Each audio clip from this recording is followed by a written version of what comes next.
Hello, hello. It's been a minute, okay? Please excuse me. Please forgive me. One of the reasons because one, I needed to update my phone. I tore it up, and then I had to increase my storage. So I've been going for a minute, but I'm back. And when I first started, I think I was like putting out one almost like every day. That is not how I'm going to post because realistically speaking, I couldn't keep up with that.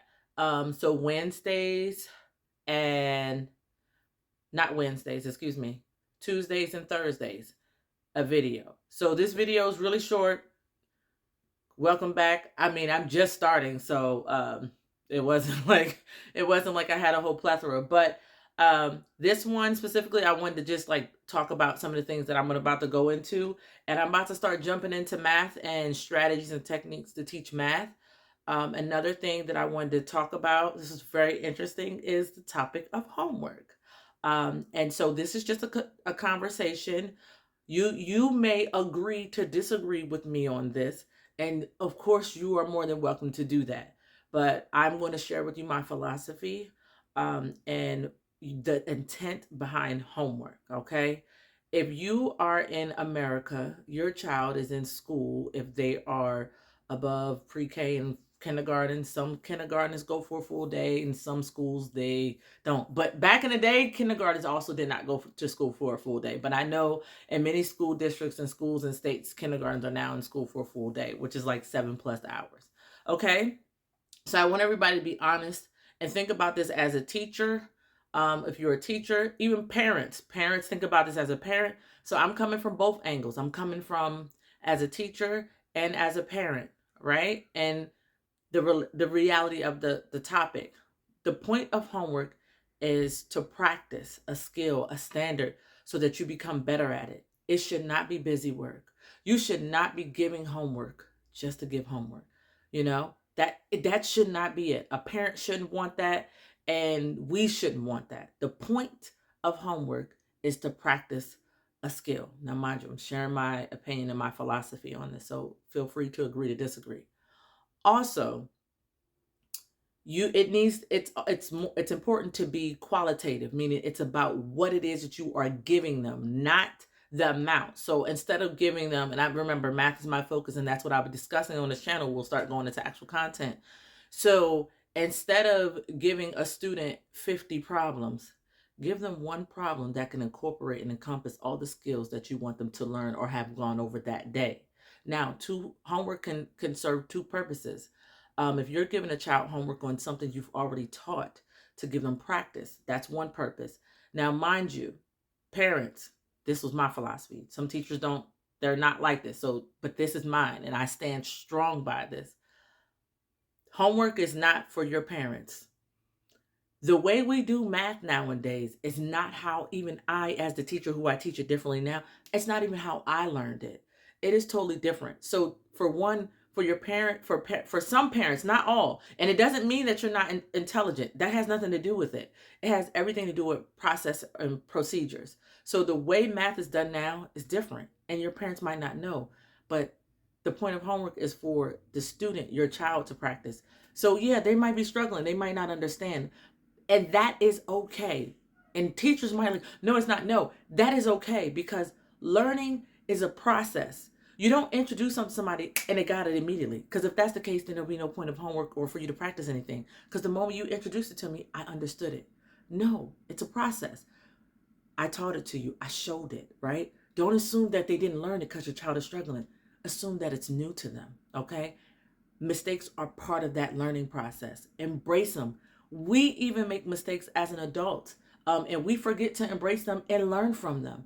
And you have to allow them to make the mistakes and learn from them. The most important part is to learn from them. Don't give them anything. If you give them the answer, they did not learn it. They're not practicing the skill because they didn't have to think through it. So now they're still at the same place they were at, just now completed work. It's pointless.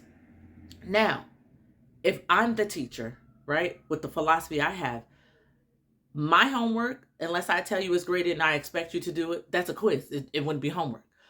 because it's not practice. I'm testing you. So anyway, if it's something I expect you to get all of it right, then I'm not going to give it to you as homework. I'm going to give it to you as a quiz, as a do now. All right. Homework, I'm expecting you to either work something out, become better at it, or something that you might not like do well at. And I need to see where your mistakes are. So that next day, or the next day in the morning, it will build on to the lesson. But before we go into the lesson that build on whatever it is we are practicing, or a continuation of what it is that you're practicing, we would check your homework and you would need to go through it. And that's why it doesn't need to be a lot, because how much time do you have to check homework? It needs to be one qualitative problem. And I am talking about third grade and up. The younger the grade, the more remote the skill. For example, it's not much way to think through of adding, except for adding visuals. You can add conceptual and visuals like aids. That will add more deep depth conceptually, meaning you're thinking beyond it just being a process or procedure, okay? And you are able to explain why and the process of it. So multiplication, not too deep, but once you start using those skills to then now apply it and figure out word problems and put real life word problems in, that one word problem can encompass all the things that you need from it to learn. Now, here's the thing. What if your student doesn't know how to read? Well, if you're not assessing reading, and we have all this technology, have the word problem, have the ability for the word problem to be read to the student. Whether you read it to them or you read it to them before you give them to them, now here's your word problem, here's what your word problem says, okay? Or whether you assign it online and they can hear it online, however you want to assign it, okay? So anyway, I just wanted to I didn't want to speak too long. This one is about homework and its quality over quantity. Be mindful of the amount of time it takes. And if you're an experienced teacher, you might have an idea about how much time it takes. Do it yourself as the expert. If it takes you however long it takes you, double it for them, okay? Some of your kids you might not, but this is you want to find at least your average, okay? Do it yourself. Do it yourself. And then see how long it will take you. And then be realistic. Remember, they are not the expert. They are the learner. So they're going to learn. And allow your students to embrace their mistakes. Parents, stop doing their homework. They're not learning anything when you do it for them. Or you're teaching them the old school way. And not that the old school way, because remember, the old school way is still acceptable. But now if they're doing like Common Core, it's about the process and many other processes. Like they actually sometimes want to know how many processes do you understand. And I know some people are like, well, that's confusing for us because we learned it a certain way, but not necessarily for other children. And you don't have to do all of them, but you do now want to open up the spectrum and not always say it's only one way to get to the goal, because it's not. And we know that through life. So it's really preparing them for life, to be honest. That's that on that. So that's my tip. Make sure it's quality over quantity, and don't go over. I don't care what grade, high school, middle school, if whatever grade. It shouldn't take an hour. If, like I said, I was just talking with one of my friends. If it takes a child, say they have 4 science, math, reading, say they have homework in all 3 subjects, and each teacher gave them an hour's worth of homework. They get home at 5 for whatever reason. They just get home at 5. They have 3 hours worth of homework. That's 8 o'clock. They still need to eat, spend time with their family. Like, be realistic. Like, children need to live life. So do we. And balance is important. And giving a lot, it's not going to get you more.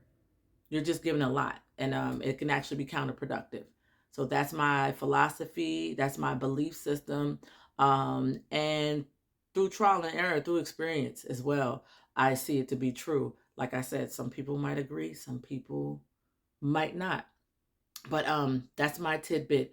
I am going to go over, and you let me know if you guys have any ideas. And that's another thing. I need teachers. I'm sending a lot of these videos because I'm just starting for like my friends. But please send this to teachers, because that's the audience that I'm telling to. Teachers, parents. If you're a parent, my videos that I'm going to be doing is going to be dealing with math. You can have your students. It's going to be children appropriate. They can watch it.